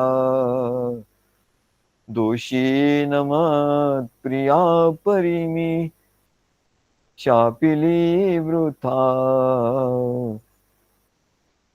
सुकुमार लता जाळिली पोपानलात या, पोपानलात या, पोपानलात या. असं याला काय म्हणतात म्हणले, अनुताप. या अनुतापाने भाव कसा निर्माण होईल. अरे अनुताप झाला की खरा भाव निर्माण होतो. हा भाव तुझा आहे आता, प्रेम भाव बरोबर आहे, या प्रेमाने तर आहे म्हणले, पण याला अग्नीत टाकायला पाहिजे. अग्नीत टाकून जेव्हा तो येईल तेव्हा तो भाव असा असा होईल म्हणा. तो भाव एकदम एवढा सोन्यासारखा तळपणारा असेल, असा भाव होईल म्हणतात. आणि म्हणून एकनाथ महाराज म्हणतात, अनुतापे विण भाव कैसा राहे, अनुतापे विण भाव कैसा राहे. भाव टिकणार कसा, राहे म्हणजे टिकणार कसा भाव. तो भाव टिकवून ठेवायला खूप मेहनत लागते म्हणाले, साधी गोष्ट नाही. अनुतापे विण म्हणून अनुताप झाला पाहिजे म्हण, की आपल्याकडून जे काही घडतं अरे ते बरोबर नाही. सद्गुरूंना आपण असं म्हटलं, सद्गुरूंनी सांगितलं आपण असं नाही केलं, त्याचा अनुताप झाला पाहिजे, त्याचा ताप झाला पाहिजे. नाही सद्गुरू तुम्ही आम्हाला असं म्हणू नका, तसं म्हणू नका, हे करू नका, ते करू नका. अरे काय मग आम्ही म्हणलो ठीक आहे चालू द्या. मग त्याच्यावर आम्ही प्रेमच करत राहतो आणि त्या प्रेमात ते बस मग्न राहतात. पण मुख्य गोष्ट तो भाव त्याचा ओसरत जातो म्हणजे, आणि तो भाव संसार भावाकडे जातो. मग इकडे सगळं ऑल वेल आहे, सगळं सुख इकडे सुख मिळतं. मग हळूहळू इकडे सुख घ्यायचं, संसाराचे सुख घ्यायचं. ऑल वेल संसारात ऑल वेल, इकडे ऑल वेल काय. आणि त्याच्यामुळे त्याला असं वाटतं की हेच सगळं आहे, बस हेच सगळं. तेव्हा अनुताप, अनुतापे विण भाव कैसा राहे, अनुभवे पाहे शोधून. अनुभव घे तू, अनुतापाचा अनुभव घे. अनुतापाचा अनुभव घेतल्यानंतर तुला शोध लागेल, तुला रिसर्च पूर्ण होईल म्हणाले, त्याच्याशिवाय नाही. आणि म्हणून समर्थ रामदास स्वामींचाही हाच अनुभव आहे. त्यांनी करुणाष्टक लिहिले, करुणाष्टक. त्याच्यात काय लिहिलं, आपला ताप त्यांनी प्रकट केला. अनुदनी अनुतापे तापलो राम राया, परमदीन दयाळा निरसी मोह माया. अचपळ मन माझे नावरे आवरिता. ते म्हणतात माझं मन आवरत नाही. एवढे रामदास स्वामी त्याने असं नको लिहायला पाहिजे तो. एवढे मोठे रामस्वामी आणि म्हणतात की माझं मन आवरत नाही आणि माझ्या ठिकाणी काम क्रोध आहे, असं ते पुढे केवढं तरी आहे, 34 कडवी आहे. त्याच्यात म्हणाले ते काय काय सांगतात. मी संसार, त्यांनी तर संसार सोडला होता, त्यांना तर वैराग्य होतं, पण ते सांगतात संसार मग माझं सारखं जातं. अरे बाप, असा अनुताप त्यांनी प्रभू रामाला सांगितलं. अनुदिनी अनुतापे तापलो राम राया, परमदीन दयाळा नीरसी मोह माया. त्यांना कुठे माया होती हो? लग्नाच्या बोल्यावरून निघाले तरी माया आणि काही नाही, सगळं वैराग्य होतं तरी ते म्हणतात मोह माया आहे. अचपळ मन माझे नावरे आवरिता, तुझ विनशीन होतो धावरे धावा आता. भजन रहित रामा सर्वही जन्म गेला, स्वजन जन धनाचा व्यर्थ म्या स्वार्थ केला. ते म्हणणं मी स्वार्थ केला, स्वजनांचा जनांचा धनाचा मी स्वार्थ केला, असं ते म्हणतात. रघुपती मती माझी आपुलीशी करावी, सकळ तेजुनी भावे कास तुझी धरावी. विषयजनित सुखे सौख्य होणार नाही, विषयजनित सुख तुझं विण रघुनाथा ओखटे सर्व काही. रघुकुळ टिळकारे हित माझे करावे, दुरित दुरी हरावे स्वस्वरूपी भरावे. चपळपण मनाचे मोडिता मोडवेना, सकळ जन स्वजन माया तोडिता तोडवेना. हा, ते सगळे लोक आले ना की एवढा आनंद होतो, सगळे म्हणजे नातेवाईक सगळे चांगले हो, इतके छान आहे, मस्त आहे. आणि ते आले ना की मला खूप आनंद होतो. अरे वा वा. स्वजन सकळ स्वजन माया तोडिता तोडवेना, घडी घडी विघडे हा निश्चय अंतरीचा. म्हणून करुण आहे बोलतो दीन वाचा. दीन झालं, जळत हृदय माझे. काय सांगितलं? माझं हृदय जळत आहे, म्हणजे याला अनुताप म्हणतात. जळत हृदय माझे जन्म कोट्यानी कोटी, मजवरी करुणेचा राघवा पूर लोटी. असं बरोबर पुष्कळ आहे. षड्रिपू कुळ माझे तोडी त्यांचा संबंधू. षड्रुपी कुळ आता त्यांना कुठे आलं, पण ते सगळं व्यवस्थित सांगतात, सगळं पूर्ण मन मोकळं करतात. षड्रिपू कुळ माझे तोडी त्याचा संबंधू, तळमळ निववीरे राम करुण्य सिंधू. असं त्यांनी आपलं सर्व सांगितलं. याला अनुताप असं म्हणतात. अनुतापे विण भाव कैसा राहाय, भावाचं रक्षण करायचंय, वाढवायचं आहे, तर अनुताप झाला पाहिजे. एक स्टेज आहे म्हणजे त्याच. तेव्हा असा आम्ही अनुभव घेतला, आणि तो आम्ही अनुभव घेतला आणि तो काव्यात आम्ही लिहून ठेवला. ते काव्य आता आम्ही म्हणून दाखवतो आमचा अनुताप कसा होता. भेटला जीवलग परमानंद, भेटला जीवलग परमानंद. सगळं ऑलवेल आमचं जीवनातही सर्व सुख होते. पवईला राहणं, बंगल्यात राहणं, सगळं काय. तिथे परमानंद स्वामी येतं, ते रोज आमचं बोलणं होत होतं, आमची काव्य होत होती, आमचं निरूपण होतं, सगळं साधन होते, ग्रंथ लिहिले होते आम्ही, सगळं काही झालं. पण मग काय झालं? मग अनुदिनी अनुतापे जसं रामदास स्वामींचं झालं, सर्व संतांचं झालं, तसं आमचंही झालं. आणि मग ते प्रकट झालं आमचं. मग आम्ही सांगितलं महाराज, अरे असं असं महाराज, असं भेटला जीवलग परमानंद, सगुण साकारे आनंद. भेटला सगुण जीवलग परमानंद, घुमता तव मधुमुरली गान, घुमता तव मधुमुरली गान. विसरलो निज देहाचे भान, विसरलो निज देहाचे भान. सुटे मन मधुपाचे मधुपान, सुटे मन मधुपाचे मधुपान. करीत तव यश कीर्ती गुणगान, करीत तव यश कीर्ती गुणगान. भेटला जीवलग परमानंद, भेटला जीवलग परमानंद. कुठे होतं?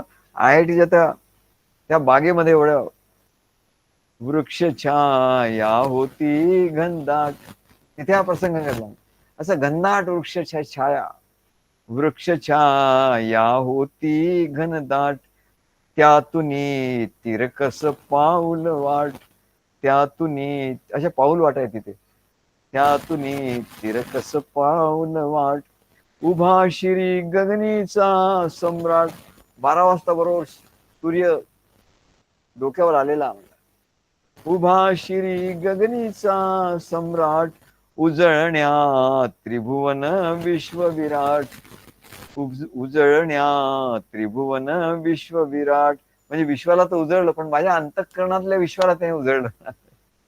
भेटला जीवलग, जीवलग जीवाला लागणारा एवढा जीवलग परमानंद. प्रेम परी,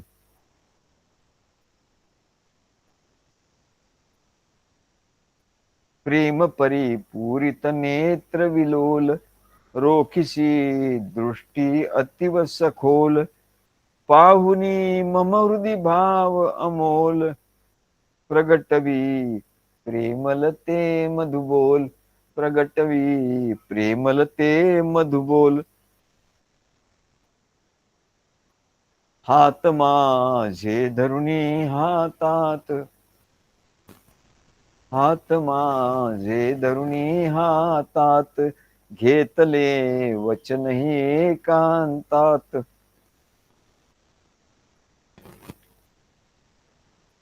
हात माझे धरुणी हातात.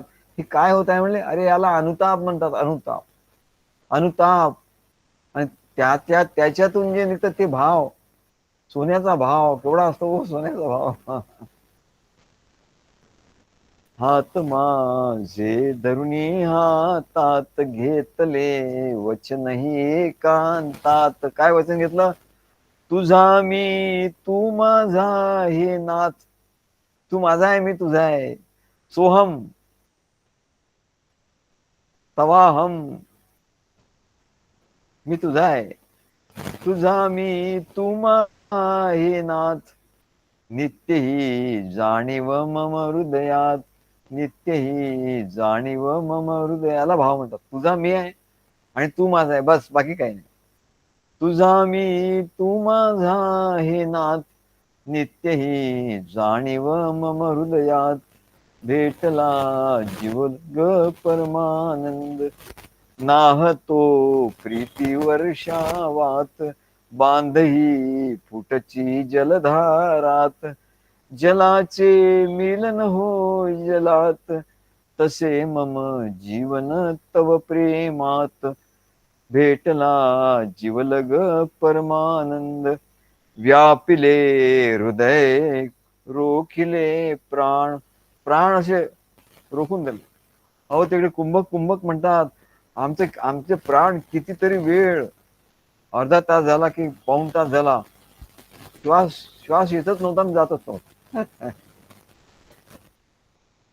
व्यापिले हृदय, रोखिले प्राण.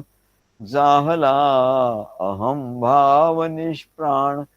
तुझ्यास्तव प्रीतिभुवन निर्माण. तुझ्यास्तव प्रीतिभुवन निर्माण. तूच मम आत्मा तुची प्राण. तूच मम आत्मा तुची प्राण. भेटला जीवलग परमानंद. असे हे व्यक्तिमत्व साकार. असे हे व्यक्तिमत्व साकार.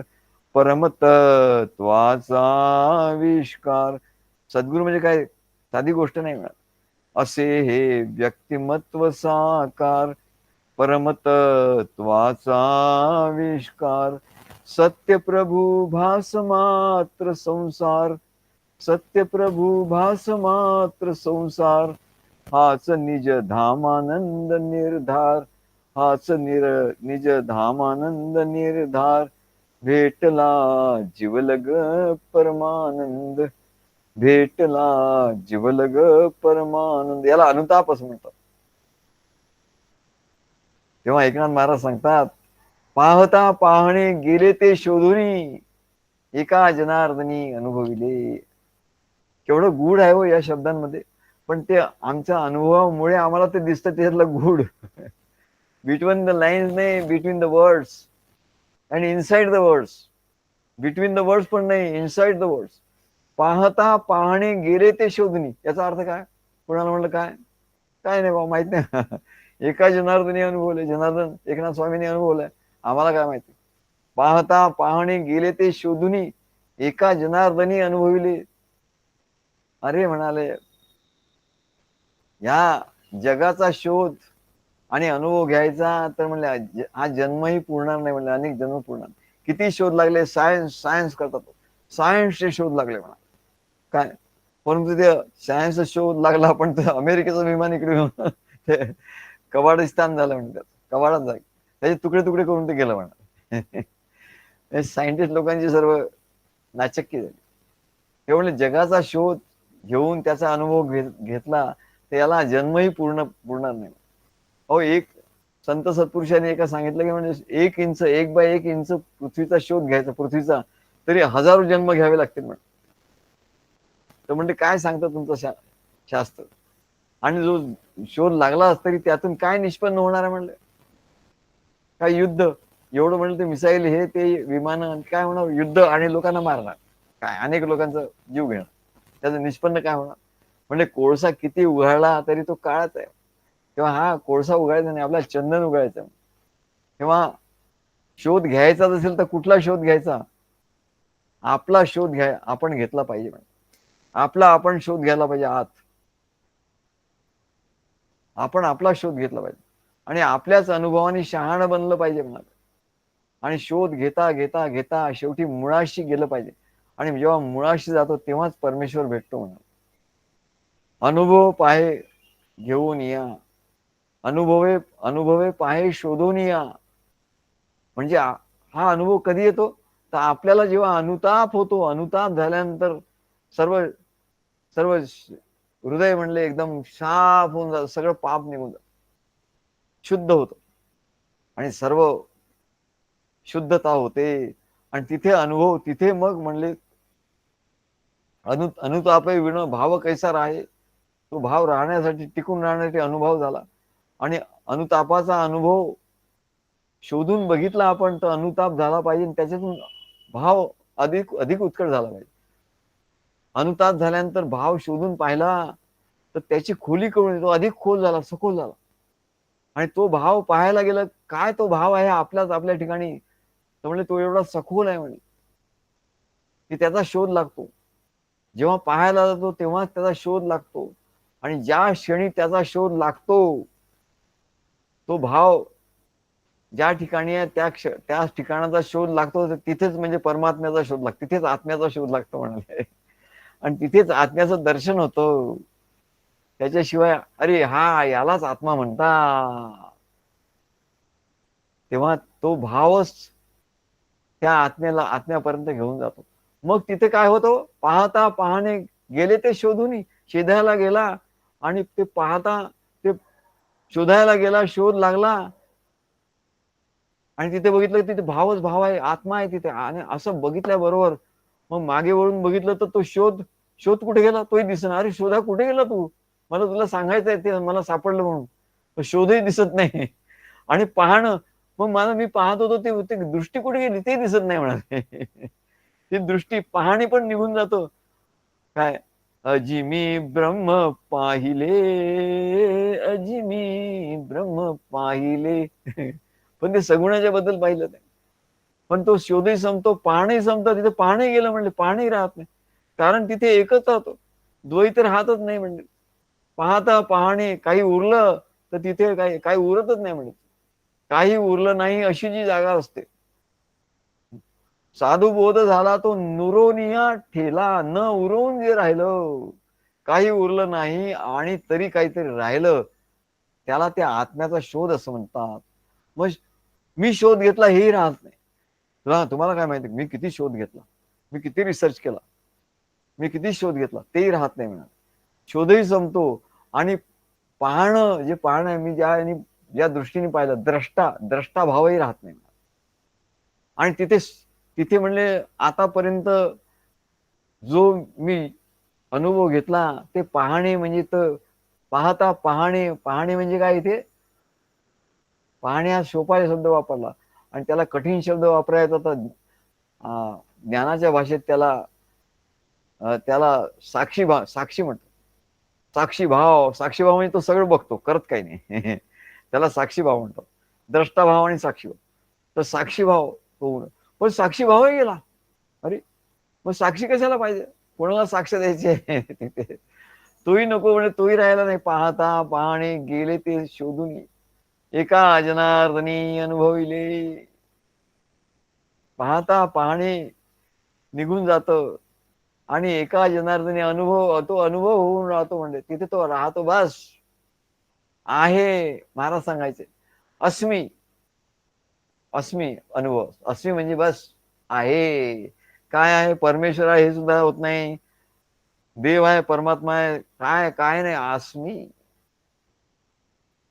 असं बस आहे. बस मी आहे. मी पण सुद्धा राहतो. मी आहेपणा राहतो.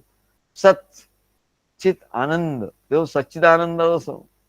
म्हणून त्याला आमचे महाराज एक दृष्टांत द्यायचे की म्हणले, अरे बघा मिठाची बाहुली, तिला वाटलं, तिला ती समुद्र बघायला गेली. ते माझा, तिला कोणी सांगितलं असेल मीठ आहे ना समुद्रापासून होतं. ते मुलुंडला मिठागर आहेत, ते समुद्र आहे, खाडी आहे. तिथून ते मिठाची बाहुली, तिला वाटलं की आपण आता माहेरी जावं, काय बघावं की सागर कसा असतो, माझा जन्म कुठून झाला, माझे आई वडील कोण होते, चल आपण मी बघायला जातो. लोकांनी सांगितलं समुद्रातून तुझं हे झालं. मग ती मिठाची बाहुली डोलत डोलत गेली, गाणं म्हणत म्हणत, आणि त्या सागरापर्यंत गेली. सागराला पाहिल्यावर तिला खूप आनंद झाला, केवढा अथांग सागर. आणि ती त्याला शोध घ्यायला गेली, त्याला पाहिलं, आणि पाहता पाहणे गेले ते शोधून. आणि शोध घ्यायला जेव्हा गेली, उतरली, तेव्हा म्हणले तिचं सगळं सगळं संपून गेलं म्हणाले. सगळं मीठ, तरी ती उरली, खारटपणाने उरली, खारटपणाने उरली म्हणाले ती मिठाची बाहुली. आणि सागरात एकरूप झाली. पाहता पाहणे, तिचं पाहणंही गेलं, शोधणंही गेलं, आणि ती मीठ होऊन सागर होऊन राहिली. पाहता पाहणे गेले ते शोधुनी, एका जनार्दनी अनुभविले. अनुभव घेतला त्या मिठाच्या बाहुलीने. सागर बघायला गेली, तिचा शोध संपला. सागराची व्यापकता पाहून तिचं पाहणंही संपलं. सागराचा थांग बघायला गेली, स्वतःच अस्तित्व हरवून बसली. मग ती नष्ट झाली का? तर नाही, नष्ट नाही झाली. ती अमर झाली, अमर झाली, सागर होऊन राहिली. ती सागर होऊन अस्तित्वात राहिली. सागराच्या संगे नदी बिघडली, सागराच्या संगे नदी नाहीशी झाली. हो सागरात, मग ते नाहीशी झाली का? नाही, नदी बिघडली, नदी बिघडली, ती सागरची झाली. विठोबाच्या संगे तुका बिघडला, सद्गुरूच्या संगे शिष्य बिघडला, शिष्य बिघडला तो सद्गुरूची झाला. शिष्य बिघडला, पण बिघडायला पाहिजे, तो बिघडल्याशिवाय नाही म्हणा, त्याला एवढी प्रोसेस लागते म्हणा. शिष्य बिघडला तो सद्गुरूची झाला. आणि म्हणून एकनाथ महाराज म्हणतात की असा अनुभवले, एका जनार्दनी अनुभवले. जनार्दन स्वामींच्या ठिकाणी, सद्गुरूंच्या ठिकाणी अनुभवलं म्हणजे. न जायची ताठा नित्य खटाटोप, मंडुकी वटवट तैसे ते गाव. प्रेमावीण भजन, नाकावीण मोती, अर्थावीण पोथी, वाचुनी काय कुंकवा नाही ठाव. म्हणे मी आहे व भावावीण देव कैचा पावे. अनुतापे वीण भाव कैचा राहे. अनुभवे पाहे शोधोनिया, पाहता पाहणे गेले ते शोधूनी, एका जनार्दनी अनुभविले. श्री गुरुदेव दत्त.